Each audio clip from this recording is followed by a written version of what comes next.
Sebuah video viral memperlihatkan seorang kepala desa di Mojokerto, Jawa Timur, berjoget bersama seorang biduan menjadi viral di media sosial.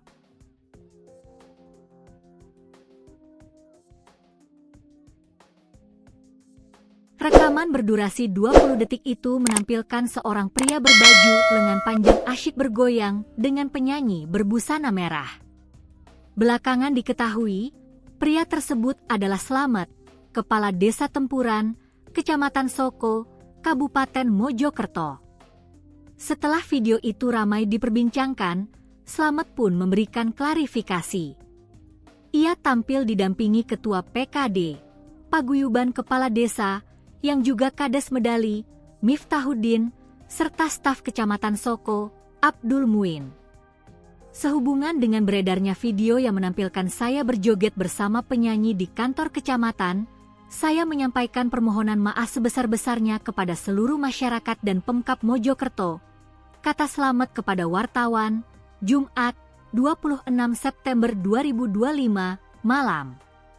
Slamet mengaku tidak mengetahui aksinya terekam dan diunggah ke media sosial TikTok oleh Kades Soko hingga akhirnya viral. Ia menjelaskan, kejadian itu berlangsung saat acara pembubaran panitia kegiatan peringatan Hari Besar Nasional, PHBN, di Kecamatan Soko pada Rabu, 10 September 2025, sekitar pukul 13 waktu Indonesia Barat. Saya tidak ada maksud untuk hura-hura. Itu murni kegembiraan setelah suksesnya rangkaian acara PHBN di Kecamatan Soko, ujarnya. Menurut Slamet, momen yang terekam dalam video itu terjadi setelah acara resmi selesai. Panitia kemudian menggelar ramah tamah yang diselingi hiburan dari penyanyi dengan iringan elektone.